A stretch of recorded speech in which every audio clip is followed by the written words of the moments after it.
Friends कैसे हैं? आशा करता हूँ बहुत अच्छे होंगे और आज हम लोग करने वाले हैं आरआरबी ग्रुप डी। ठीक है, आरआरबी ग्रुप डी में जिस तरीके से प्रीवियस ईयर में प्रश्न पूछे गए हैं, ठीक है, सेम टू सेम उसी के आधार पे मैंने जो है यहाँ पे आपके लिए मोस्ट एक्सपेक्टेड प्रश्न, इंपॉर्टेंट प्रश्नों को जो है यहाँ पे रखा हुआ है, जो कि आपके एग्जाम हॉल में आने के 100% चांस है। ठीक है, और सेम टू सेम इसी तरीके के प्रश्न आपके एग्जाम हॉल में पूछे जाएंगे, क्योंकि जिस तरीके से प्रीवियस ईयर के प्रश्नों को पूछा गया है उसी के आधार पे यहाँ पे आपके एग्जाम हॉल में पूछे जाएंगे। और जो आपके आरआरबी ग्रुप डी का जो सिलेबस नए पैटर्न पे बनाया गया है, जो है आया हुआ है, उसके आधार पे मैंने क्लास को रखा हुआ है। तो आपके मान के चलिए कि 100% है कि प्रश्न अगर आप यहाँ से डेली क्लास कर लेते हैं तो एक भी प्रश्न बाहर नहीं आएगा। तो ये क्लास की टाइमिंग जो है आप लोगों को मैं बता देता हूँ कि ये डेली चलता है 11 AM पे। ठीक है, और एक जो है क्लास आप लोगों के शाम को प्रोवाइड होता है आरआरबी ग्रुप डी का, जो कि 8 PM पे होता है। ठीक है, तो दो क्लास आप लोगों के फ्री ऑफ कॉस्ट में जो है चलाया जा रहा है यूट्यूब पे। जो है कोई भी जो है ऐसा नहीं है जो आपके पूरे सिलेबस को फ्री में जो है क्लास दे सके, परंतु रीजनिंग सीखो चैनल जो है हम लोगों का ये फ्री में जो है आप लोगों के लिए प्रोवाइड कर रहा है। ठीक है, तो आप लोगों से रिक्वेस्ट है कि अगर आपका जो है हम इतना जो है मदद कर रहे हैं तो आप भी जो है हमारा भी मदद कीजिए। वीडियो को जो है केवल आपको क्या करना है कि लाइक कर देना है, और चैनल पे नए आए हैं तो सब्सक्राइब कर लेना है। ठीक है, अब सब्सक्राइब कीजिएगा तो आपका ही फायदा रहेगा कि एक भी क्लास आपके मिस नहीं होंगे, नोटिफिकेशन ऑन कर लीजिएगा तो। ठीक है, हर एक क्लास की नोटिफिकेशन आप तक चला जाएगा। और शेयर कर दीजिएगा एक बार वीडियो अपने दोस्तों के पास, तो थोड़ा सा हमारा भी मोटिवेशनल बना रहेगा। ठीक है, तो चलिएगा पहले रीजनिंग के प्रश्नों को सॉल्व करेंगे, फिर जिससे जो है 25 ठो आपके इस क्लास में मालूम है कि 25 ठो जो है जीके के प्रश्नों को सॉल्व करते हैं। ठीक है, तो 25 ठो जीके के प्रश्नों को सॉल्व करेंगे, क्योंकि जीके भी महत्वपूर्ण है। और साइंस के प्रश्न जो है आपको शाम को सॉल्व कराते हैं हम लोग। ठीक है, तो एक समय रीजनिंग और जीके, एक समय मैथ और जो है साइंस शाम वाले क्लास में। कह रहा है कि नीचे दिए गए विकल्पों में से संबंधित संख्या को चुनिए। ठीक है, संबंधित संख्या से चुनने पर आधारित आधारित प्रश्न है, और इस तरीके के प्रश्न आपके एग्जाम हॉल में एक ठो पूछता है। ठीक है, तो ये घबराने वाली बात नहीं है, होता बहुत इजी होता है। और इसको जो है आप लोगों को डेली प्रैक्टिस करना है। जो भी लॉजिक मैं बताऊंगा अगर आपने फॉलो कर दिया तो 100% है कि ऐसे प्रश्नों को बना के आएंगे एग्जाम हॉल में। ठीक है, जो पहले से क्लास कर रहे हैं आपको मालूम है कि क्या करना है, टेस्ट के तौर पे हर एक प्रश्न को रखना है और कोशिश करना है कि इस प्रश्न का जवाब आप लोग दें। ठीक है, चलिए यहाँ पे क्या लिखा गया है, 12 लिखा है। 12 से यहाँ पे कितना लिखा है, 144 लिखा गया है। ठीक है, तो 12 से 45 लिखा गया है। 9 से लिखा है 42, और यहाँ पे 11 से लिखा है यहाँ पे कितना, तो ये हमको मालूम नहीं है, यही हमको बताना है। तो देखिए यहाँ पे हुआ क्या है कि 12 से अगर हमको 145 पे जाना है तो 12 का हम वर्ग कर देते हैं और एक जोड़ देते हैं, क्योंकि 12 का वर्ग कितना होता है 144, और 144 में एक जोड़ देंगे तो 145 जो है हम लोग का यहाँ पे मिल जाएगा। अब जो है उसके आगे देखिएगा यहाँ पे लिखा है 9, तो 9 का वर्ग कर दीजिए, एक जोड़ दीजिए। 9 का वर्ग कितना होता है 81, और 81 में एक जोड़ देंगे तो ये हो जाएगा हम लोगों का 82, जो कि यहाँ पे दिया गया है। बात क्लियर जो है आप लोगों को समझ में आ रहा होगा। तो अब जो है आपको क्या करना है, यहाँ पे जो 11 लिखा गया है इसका वर्ग कर देते हैं और इसमें भी एक जोड़ देते हैं। तो 11 का वर्ग कितना होता है 121, 121 में एक जोड़ देंगे तो 122 जो है आप लोगों के बिल्कुल राइट उत्तर हो जाएगा। इसमें किसी तरीके के डाउट नहीं होना चाहिए। ठीक है, तो आशा करता हूं कि ये प्रश्न आपको बेहतर तरीके से समझ में आ गया होगा, और ऐसे प्रश्नों को कभी भी आप लोग सॉल्व कर सकते हैं। बहुत इंपॉर्टेंट प्रश्न था और अच्छे तरीके से आप लोगों को मैं कोशिश कर रहा हूं कि समझा सकूं। ठीक है, नेक्स्ट प्रश्न। अब ये बताइएगा, श्रृंखला श्रेणी का प्रश्न है, इसको स्टार कर लीजिएगा। ठीक है, इसी तरीके के प्रश्न भी आपको एग्जाम हॉल में देखने को मिलेगा। ठीक है, और श्रृंखला श्रेणी से दो प्रश्न पूछता है, जो कि इसी में ज्यादातर आपको परेशानी होती है। ठीक है, कह रहा है कि नीचे दी गई श्रृंखला श्रेणी में प्रश्नवाचक चिन्ह के स्थान पे कौन सी संख्या आएगी। ठीक है, अब बताना है आप लोगों की कि प्रश्नवाचक चिन्ह के स्थान पे कौन सी संख्या आने वाली है। जैसे कि ये श्रृंखला आप लोगों को दिख रहा होगा और यहाँ पे बोल रहा है कि कौन सी संख्या होगी। अब चलिए 10 सेकंड का समय है आप लोगों के पास, अपना अपना जो है यहाँ पे दिमाग लगाइए और कोशिश कीजिए कि दूसरे का उत्तर जो है जो भी आप लोगों से बन रहा है वो गलत हो या सही हो, उससे बहस नहीं है। आपको ट्राई करना है, कोशिश करना है यहाँ पे कि इसका जवाब दें। ठीक है, बताइए दूसरे का ए होगा कि बी होगा कि सी होगा? क्योंकि एग्जाम हॉल में देखिए आपको खुद से ही बनाना होगा, तो यहाँ पे आप लोग जितना मेहनत करेंगे मेरे साथ उतना ही बेहतर आप लोगों के यहाँ पे सॉल्यूशन भी मिलेगा, ठीक है। अब देखिए हुआ क्या है कि 3 से हमने देखा 4 तो 1 जोड़ा गया है, 4 से 5 देखा 1 जोड़ा गया है, 5 से 6 देखा 1 जोड़ा गया है, 6 से 9 देखा तो यहाँ पे तो 3 जोड़ दिया है। फिर यहाँ पे 9 से 10 लिखा है 1 जोड़ के, 10 से 11 लिखा है 1 जोड़ के, 11 से 12 लिखा है 1 जोड़ के, 12 से तो यहाँ पे 3 जोड़ दिया 15 लिखा है। अब लॉजिक यहाँ पे कौन सा लगाया गया है ये अब आप लोगों को समझना है। तो देखिए अगर हम देखेंगे तो पहले 3 में 1-1 जोड़ा है, फिर यहाँ पे 3 जोड़ दिया, फिर उसके बाद से 1-1 जोड़ा, फिर 3 जोड़ दिया। तो इसके आगे भी हमको क्या जोड़ना पड़ेगा? 1-1-1 3 बार जोड़ना पड़ेगा, ठीक है। तो एक बार ही हमको 1 जोड़ना है, तो यहाँ पे 15 के बाद कितना आ जाएगा? यहाँ पे 16 आ जाएगा, और 16 जो है बिल्कुल आपके राइट उत्तर हो जाएगा option number C. Option number C के साथ आपको जाना है। आशा करता हूं कि ऐसे प्रश्न आप लोग कभी भी गलती नहीं करेंगे, ठीक है। नेक्स्ट प्रश्न की ओर चलेंगे और अगला प्रश्न आपके सामने है और इस प्रश्न का उत्तर बताइएगा। क्या लिखा है अच्छे तरीके से समझिएगा। निम्नलिखित प्रश्नों में दिए गए विकल्पों में से विषम शब्द का चयन करें। क्या बताना है? निम्नलिखित प्रश्नों में दिए गए विकल्पों में से विषम शब्द का चयन करना है।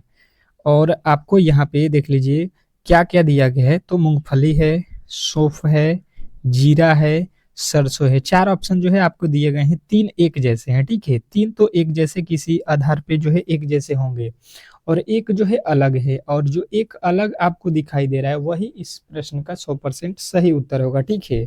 तो बताने की कोशिश करेंगे सभी लोग कि इस प्रश्न का सही उत्तर क्या होने वाला है। बेहतर है, बहुत बेहतर प्रश्न है ये आपके एग्जाम के जो है दृष्टिकोण से, ठीक है। सेम टू सेम इसी लॉजिक के आधार पे प्रश्न भी आपको एग्जाम हॉल में देखने को मिलेगा। तो बताइए इस प्रश्न का सही उत्तर क्या होने वाला है? आप लोग जितने भी मेरे दोस्त देख रहे हैं, तो अब तो सभी लोग बता दिए होंगे। देखिए अगर आप थोड़े से अगर लॉजिक को पता करेंगे तो आपके सामने सौंफ लिखा गया है, ठीक है। सौंफ, जीरा और जो है सरसों। यदि आप गांव से बिलोंग करते हैं तो आपको ये तीनों ही मालूम होंगे कि ये कहाँ पे उगते हैं, बोए जाते हैं। ये जो है कहाँ पे फरता है ये समझ लीजिए। तो ये तीनों ही जो है ऊपर होता है, ठीक है। ऊपर मतलब ये जो पौधा होता है उसके ऊपर फरता है, ठीक है। ये जमीन में नहीं होता है। परंतु अगर आपने मूंगफली की खेती देखी होगी तो ये मूंगफली जो होता है ये जमीन के अंदर बैठता है, ठीक है। जिस तरीके से आपके कोन होता है, ठीक है, जो माटी के अंदर आलू होता है माटी के अंदर, उसी तरीके से मूंगफली भी माटी के अंदर उगने वाला जो है ये पदार्थ है, ठीक है, वस्तु है। परंतु ये तीनों जो है ऊपर फरने वाला है। जिस तरीके से आपके आम फरता है, आपके धान हो जाता है, गेहूं हो जाता है, ये पेड़ के ऊपर होने वाले वस्तु हो जाते हैं, ठीक है। नेक्स्ट प्रश्न कह रहा है आप लोगों के सामने कि नीचे दी गई अक्षरों की श्रृंखला में बाईं ओर से तीसरे अक्षर और दाईं ओर से चौथे अक्षर के बीच में कितने अक्षर हैं? अब चलिएगा इस प्रश्न का उत्तर बताइएगा, ठीक है। ये तो आप लोगों ने अच्छे तरीके से समझ लिया है, तो मुझे लगता है कि ये 10 सेकंड भी आपको नहीं लगने चाहिए। 10 सेकंड काफ़ी ज़्यादा समय हो जाएगा आपके लिए, क्योंकि अच्छे तरीके से आपने इस प्रश्न को समझ लिया है। तो जवाब दीजिए कि इस प्रश्न का सही उत्तर क्या होने वाला है। इम्पोर्टेंट है, वीवीआई कर लीजिएगा आप लोग। इस तरीके के प्रश्न एग्जाम हॉल में देखने को मिलेगा, ठीक है। और जो भी मेरे दोस्त इस क्लास को लाइक नहीं किए हैं तो प्लीज़ आप लोगों से रिक्वेस्ट है कि बहुत मेहनत लगता है और आपको फ्री ऑफ कॉस्ट में ये इतना महत्वपूर्ण कंटेंट दे रहे हैं हम लोग, तो प्लीज़ आप लोग लाइक कीजिए, ठीक है। अब देखिए हुआ क्या है कि इसमें आपको दिक्कत हो रहा है कि बायां कौन है दायां कौन है। तो ये वाला जो है आप लोगों के दाएं साइड है, ये जो साइड आपको दिख रहा है ये बायां साइड है, ठीक है। बोला क्या गया है कि नीचे दी गई अक्षरों की श्रृंखला में बाएं बाईं बाईं ओर से तीसरा, तो बायां से तीसरा गिन लीजिए, यहाँ पे दिया गया है, ठीक है। और दाईं ओर से चौथा गिन लीजिए, 1 2 3, ये हो गया आपका चौथा। अब कह रहा है चौथा के बाद से कह रहा है कि अक्षर के बीच में कितनी संख्या, इनके बीच में कितनी संख्या है, तो काउंट कर लीजिए कि यहाँ से लेके यहाँ तक की जो है कितनी संख्याएं इसमें दी गई है। तो 1 2 3 4 5 6 7 8 9, इसमें टोटल जो है इनके बीच में कितनी संख्याएं हैं, तो कहिएगा आप लोग कि 9 संख्याएं हैं। इसमें किसी तरीके के डाउट नहीं होना चाहिए। तो ऑप्शन नंबर ए के साथ यदि आप जा रहे हैं तो बिल्कुल ही आप लोगों के सही उत्तर हैं, इसमें किसी तरीके के डाउट नहीं होना चाहिए। ठीक है, नेक्स्ट प्रश्न की ओर चलेंगे और अगला प्रश्न सभी लोगों को बताना है। ठीक है, सभी लोग सॉल्व करेंगे उस प्रश्न को, क्योंकि प्रश्न बहुत बेहतरीन है, बहुत इंपॉर्टेंट है, बताने की कोशिश करेंगे। कह रहा है यहाँ पे कि नीचे दी गई प्रश्न आकृति में लुप्त संख्या ज्ञात कीजिए। जो नीचे दिया गया है प्रश्न आकृति, ठीक है, मतलब वाट के स्थान पे हम लोगों से पूछा गया है कौन सी जो है संख्या आएगी। ये तो आपको VVI करना पड़ेगा। ठीक है, क्योंकि ऐसे प्रश्न में ही हम देखते हैं कि सारे लड़के फंसते हैं, और एग्जाम हॉल में तो थोड़े से वहां पे और भी नर्वस होते हैं, तो ऐसे प्रश्न थोड़े से आपके दिमाग में कम जो है सेट होते हैं। ठीक है, तो ये 10 सेकंड आप लोगों के हैं, सोचिए कि इसके जो है उत्तर क्या होने वाले हैं। चलिए बताने की कोशिश करेंगे सभी लोग कि इस प्रश्न का सही उत्तर क्या होने वाला है। बेहतर है, बहुत ही बेहतर है आप लोगों के लिए ये प्रश्न। तो अब हम यहाँ पे इसको किस तरीके से सॉल्व करेंगे समझने की कोशिश करते हैं सभी लोग। तो देखेंगे 7 के बाद 11, 11 के बाद 14 लिखा है। ठीक है, तो 8 के बाद तो 4 लिखा है, और यहाँ पे फिर माइनस करके 9 लिख दिया है। मतलब कोई लॉजिक ही यहाँ पे समझ में हमको नहीं आया। ठीक है, तो आपको भी लॉजिक यहाँ पे समझ में नहीं आया होगा। तो अब क्या कीजिएगा कि जब इस तरीके से प्रश्न नहीं बनते हैं तो इसको पंक्ति वाइज इसको हम लोग सॉल्व करेंगे, स्तंभ वाइज। तो स्तंभ में क्या दिया है, 7 8 और यहाँ पे 113 लिखा है। ठीक है, तो हम क्या कर देते हैं कि 7 का वर्ग कर देते हैं और प्लस में 8 का वर्ग कर देते हैं और इसको सॉल्व कर देते हैं, देखते हैं कि कितना उत्तर होता है।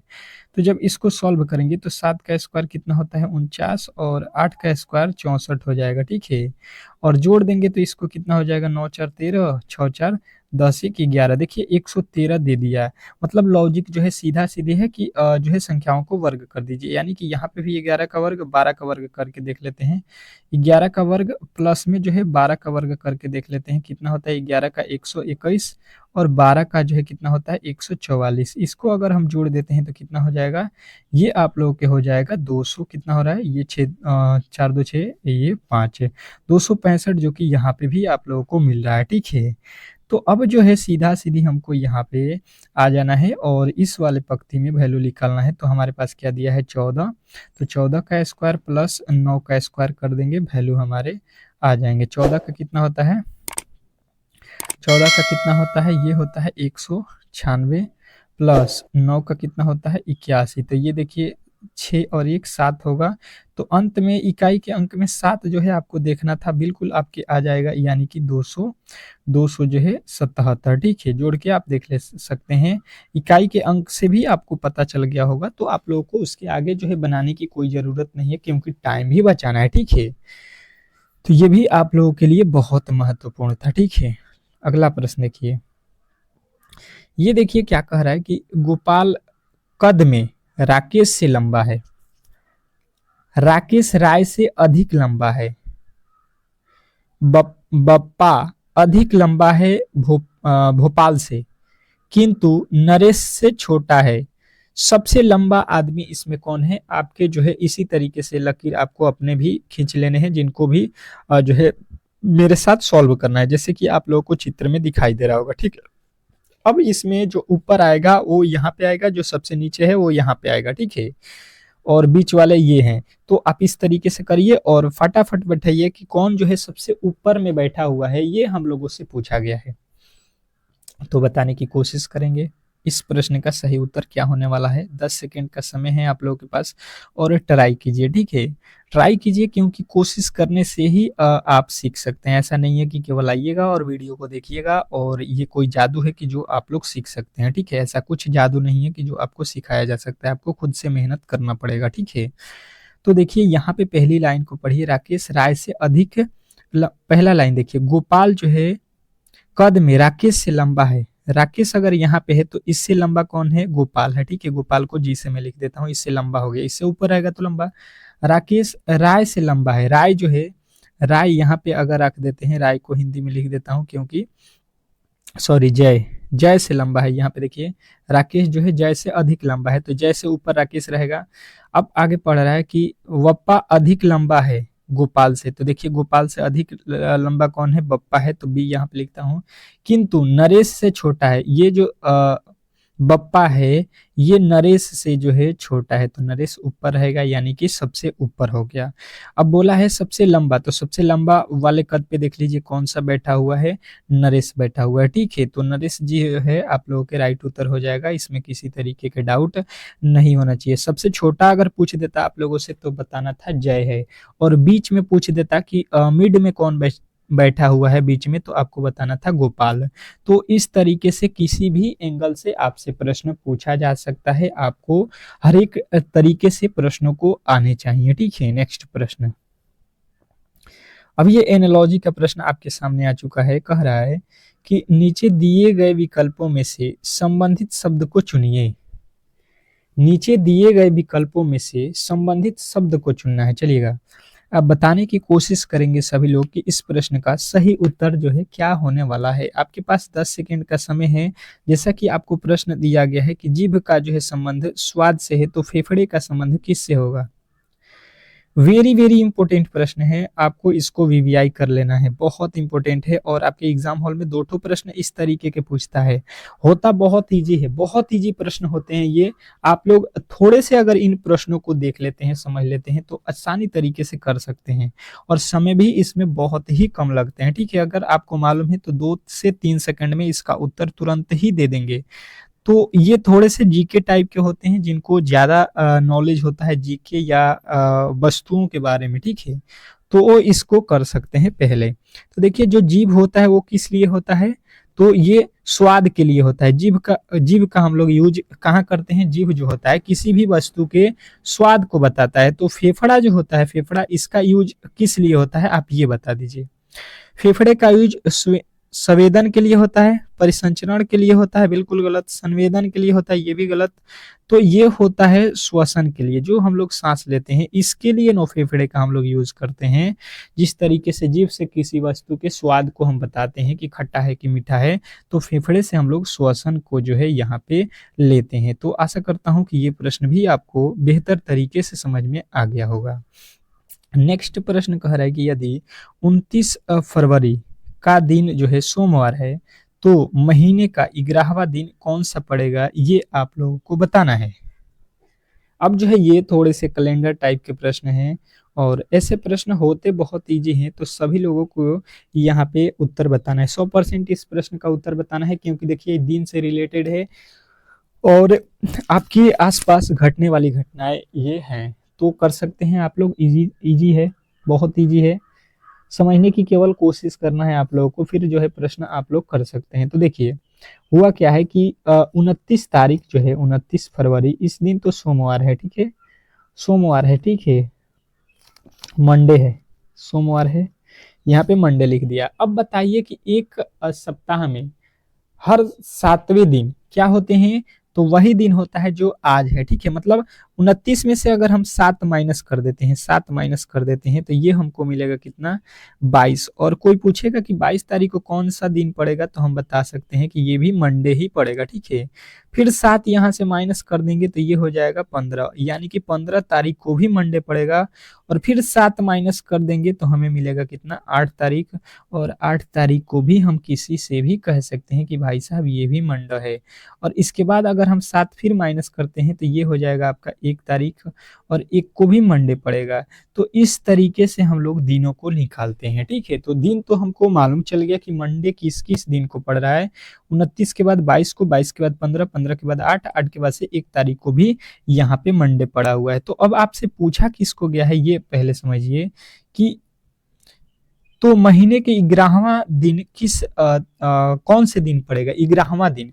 तो देखिए ये 8 तारीख है, ठीक है, और 8 के बाद से आएगा 9, फिर 10, फिर 11। तो ये कौन सा दिन होगा, यही आप लोग को बताना है। तो देखिए यहाँ पे कौन सा दिन पड़ा है 8 तारीख को, मंडे। और मंडे के बाद से सीधा सीधी आप बताएंगे, मंडे के बाद से क्या होता है, ट्यूसडे, ट्यूसडे के बाद से क्या होता है, थर्सडे, थर्सडे के बाद से क्या होता है, वेडनेसडे, ठीक है। तो वेडनेसडे मतलब क्या हो जाएगा आप लोगों का, 11वें तारीख बृहस्पतिवार हो जाएगा। बिल्कुल आप लोग बता सकते हैं, बहुत इजी प्रश्न था। केवल जो है आप लोगों के थोड़े से माइंड को जो है यहाँ पे यूज करना था, ठीक है।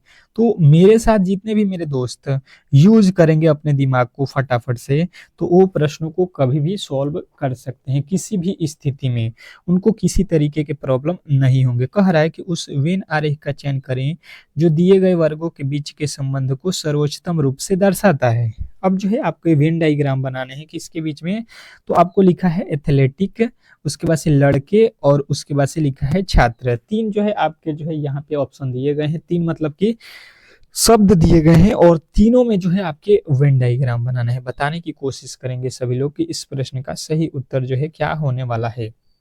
बेहतरीन है, और इसके जवाब आपके आने चाहिए 100%, ठीक है। 100% आपके उत्तर यहाँ पे आने चाहिए, जो भी मेरे दोस्त देख रहे हैं। बिल्कुल बेहतरीन प्रश्न है, और ऐसे प्रश्न आपके एग्जाम हॉल में पूछे जाते हैं, ठीक है। एक तो प्रश्न लाजमी है, हर एक शिफ्ट में पिछले साल दिया है, तो इस बार भी देगा, और आपके सिलेबस में भी है, तो इसमें तो किसी तरीके के आपके डाउट नहीं होने चाहिए, ठीक है। बताइए इस प्रश्न का सही उत्तर क्या होने वाला है, सभी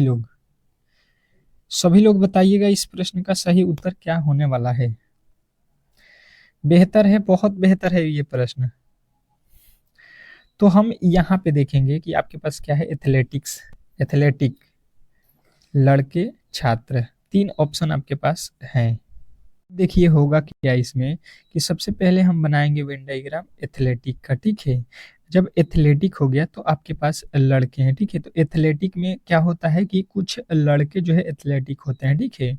सभी लड़के एथलेटिक नहीं हो सकते हैं, ये भी आप लोगों को बेहतर तरीके से समझ आ रहा होगा, ठीक है। और छात्र, क्या लड़के छात्र होते हैं, तो बताइएगा बिल्कुल होते हैं, परंतु सभी लड़के जो है छात्र नहीं होते हैं, ये भी आपको ध्यान रखना है। क्या सभी लोग पढ़ने जाते हैं, सभी लोग पढ़ने जाते हैं, कहिएगा नहीं। सभी छात्र जो है एथलेटिक हो सकते हैं, कहिएगा नहीं। कुछ छात्र भी एथलेटिक्स होते हैं, तो ये स्टूडेंट का हो जाएगा। तीनों में जो है कुछ कुछ का संबंध लगा, तो हमारा उत्तर जो बनेगा वो ऑप्शन नंबर ए के साथ लगेगा, ठीक है। तो ये जो है इस प्रश्न का 100% सही उत्तर होगा। नेक्स्ट प्रश्न देखिएगा आप लोगों के सामने आ चुका है। कह रहा है कि दी गई आकृति में कितनी पुस्तकें या तो पुरानी है या तो ऐतिहासिक है, परंतु दोनों नहीं है। बताइएगा आप लोग इस प्रश्न का सही उत्तर क्या होने वाला है। कह रहा है कि दी गई आकृति में कितनी पुस्तकें या तो पुरानी हैं या तो ऐतिहासिक है, परंतु दोनों नहीं। अब देखिए कह रहा है कि कितनी पुस्तकें, पुस्तकों को देखना है, यहाँ पे पुस्तकें हैं, ठीक है। ये वाला हिस्सा हो गया। या तो पुरानी, पुरानी होनी चाहिए, या तो ऐतिहासिक, ऐतिहासिक होना चाहिए, परंतु दोनों नहीं। तो दोनों में कौन आया है, ये आया है, तो ये हमको नहीं चाहिए, दोनों ही नहीं चाहिए। या तो पुस्तकें क्या होनी चाहिए, जो है पुरानी होनी चाहिए, या तो ऐतिहासिक होना चाहिए। तो देख लीजिए यहाँ पे आपके कौन सा उत्तर बन रहा है। तो देखिए पुस्तक भी होना चाहिए, ये भी ध्यान देना है, तो ये भी नहीं आएगा। ये तो क्या हो रहा है, ये केवल पुरानी और जो है ऐतिहासिक हो रहा है। यहाँ पे बोला गया है पुस्तक होना चाहिए, तो पुस्तक में क्या आपके पास है 92, और यहाँ पे आपके पास कितना है जो है ऐतिहासिक में 57। तो इसको जोड़ते हैं हम लोग तो कितना हो जाएगा, ये हो जाएगा 7 2 9, और यहाँ पे 9 5 14, यानी कि जो है 149 जो है आप लोगों के पास क्या है, ये पुस्तकें हैं जो पुरानी हैं या तो ऐतिहासिक हैं, ठीक है। तो इस तरीके से इस प्रश्न का सही उत्तर आपको मिल गया होगा ऑप्शन नंबर सी। नेक्स्ट प्रश्न, अगला प्रश्न आपके सामने है, और इस प्रश्न का जवाब दीजिएगा, ठीक है। कह रहा है कि y को क्रमिक रूप से प्रतिस्थापित करने के लिए समीकरण को संतुलित करने के लिए गणितीय चिन्हों का सही प्रयोग करें, ठीक है। तो ये तो प्रश्न आपके कैलकुलेशन पर डिपेंड करता है, ठीक है। जैसे 18 पहले वाले को हम चेक करें, फिर गुणा लिखना पड़ेगा 2, ठीक है। उसके बाद से फिर y की जगह पे भागा रखेंगे 3। तो देखिए 2 से 3 में कभी भी भाग नहीं लगेगा, तो प्रश्न यहीं पे गलत आप लोगों को मिल गया, ठीक है। यहाँ पे चेक कर लीजिए बी वाले को, 18 फिर भागे लिख लीजिए 2, फिर गुणे लिख लीजिए 3, और फिर बराबर लिख लीजिए 3, और फिर गुणे लिख लीजिए 9, ठीक है। इसको हम लोगों ने बैठा लिया। अब देखिए यहाँ से भाग देंगे कितना हो जाएगा 9, 9 गुणे 3 हो गया बराबर, यहाँ पे 3 गुणे 9, ठीक है। 3 गुणे 9 बिल्कुल सही है। 29 27 29 27 ये बराबर आ रहा है किससे? तो ऑप्शन नंबर बी से। तो आपको अच्छे तरीके से ये प्रश्न भी समझ में आ गया होगा। अब चलते हैं हम लोग फटाफट से जीके के प्रश्नों की ओर, क्योंकि जीके बहुत महत्वपूर्ण है आपके एग्जाम के दृष्टिकोण से। ठीक है, तो जीके के प्रश्नों को सॉल्व करते हैं। चलिएगा, देखिए आप लोगों के सामने पहला जीके के प्रश्न आ चुके हैं। क्या कह रहा है कि संविधान के किस अनुच्छेद में लोक नियोजन के विषय में अवसर की समता के बारे में बताया गया है? जीके के प्रश्न में टाइम हम नहीं लेंगे, क्योंकि इसको जो है आपको याद करते चलना है फटाफट से। तो अनुच्छेद ये 16 में बताया गया है। ठीक है, ऑप्शन नंबर ए के साथ हमको चलना है। नेक्स्ट प्रश्न कह रहा है कि भारतीय संविधान के अभिभावक के रूप में किसे जाना जाता है? भारतीय संविधान के अभिभावक के रूप में किन्हें जाना जाता है? तो ये जो है सर्वोच्च न्यायालय को जाना जाता है। ऑप्शन नंबर हमारा जो है सी जो है इस प्रश्न का राइट उत्तर हो जाएगा। ठीक है, नेक्स्ट प्रश्न। अगला प्रश्न कह रहा है कि सलीम अली राष्ट्रीय पार्क किस राज्य में अवस्थित है? बताने की कोशिश करेंगे सभी लोग। सलीम अली राष्ट्रीय पार्क किस राज्य में अवस्थित है? तो ये जो है आप लोगों के जम्मू एंड कश्मीर में है। ठीक है, तो अगला प्रश्न आप लोगों के सामने आ चुका है और इस प्रश्न का उत्तर दीजिएगा कि कार्बेट राष्ट्रीय उद्यान अपना जो है जल किस नदी से प्रवाहित करता है? कार्बेट राष्ट्रीय उद्यान अपना जल किस नदी से प्राप्त करता है? तो आपके उत्तर बनेंगे रामगंगा नदी से। ठीक है, रामगंगा नदी जो है आपके बिल्कुल राइट उत्तर हो जाएगा। नेक्स्ट प्रश्न, पोलो सर्वप्रथम कहाँ खेला गया था? पोलो सर्वप्रथम कहाँ खेला गया था बताने की कोशिश करेंगे। तो पोलो जो है ये फारस यानी कि ईरान में खेला गया था। ठीक है, फारस ईरान में पड़ता है। नेक्स्ट प्रश्न कह रहा है कि गौतम बुद्ध ने अपनी मृत्यु के पहले बौद्ध संघ के नेतृत्व के लिए किसे नामित किया? बौद्ध संघ के नेतृत्व के लिए किसे जो है नामित किया, ये आपको बताना है। तो आपके उत्तर बनेंगे महाकश्यप के लिए। ठीक है, नेक्स्ट प्रश्न। अगला प्रश्न देखिए, कह रहा है कि संविधान के किस अनुच्छेद में धर्म, मूलवंश, जाति, लिंग या जन्म स्थान के आधार पर भेदभाव का प्रतिषेध के रूप में बताया गया है? तो आपके उत्तर बनेंगे अनुच्छेद 15। ठीक है, अनुच्छेद 15 में बताया गया है। नेक्स्ट प्रश्न कह रहा है कि जैन धर्म में पूर्ण ज्ञान का अर्थ क्या है? जैन धर्म में पूर्ण ज्ञान का अर्थ क्या है बताने की कोशिश करेंगे सभी लोग। तो ये जो है आप लोगों को बताना है कैवल्य होता है इसका अर्थ। ठीक है, नेक्स्ट प्रश्न। अगला प्रश्न देखिएगा आप लोगों के सामने आ चुका है। कह रहा है यहाँ पे कि जापान का मैनचेस्टर किसे कहा जाता है? जापान का मैनचेस्टर किसे कहा जाता है बताने की कोशिश करना है सभी लोगों को। तो ओसाका को कहा जाता है। ओसाका जो है आपके राइट उत्तर हो जाएगा। नेक्स्ट प्रश्न, सबसे अधिक मुस्लिम आबादी वाला देश कौन सा है? सबसे अधिक मुस्लिम आबादी वाला देश कौन सा है? तो आपको बताएं इंडोनेशिया। ठीक है, नेक्स्ट प्रश्न। अगला प्रश्न कह रहा है मंगोलिया देश की मुद्रा क्या है? मंगोलिया देश की मुद्रा का नाम क्या है? तो मंगोलिया देश की मुद्रा का नाम तुगरिक है। ठीक है, ऑप्शन नंबर बी। नेक्स्ट प्रश्न कह रहा है कि वह कौन सा महाद्वीप है जहां से कर्क एवं मकर रेखा निकलती है? तो कर्क एवं मकर रेखा कहां से निकलती है? तो बताना है अफ्रीका से। ठीक है, नेक्स्ट प्रश्न। अगला प्रश्न कह रहा है जनसंख्या की दृष्टि से विश्व का सबसे बड़ा नगर कौन सा है?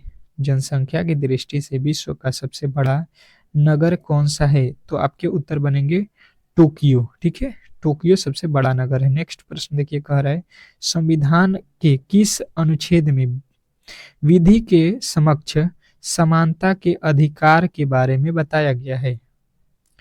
बताने की कोशिश करना है सभी लोगों को। तो ये अनुच्छेद आपके आर्टिकल 14 में बताया गया है। नेक्स्ट प्रश्न। अगला प्रश्न कह रहा है कि यूनिवर्सल ब्रदरहुड दिवस कब मनाया जाता है?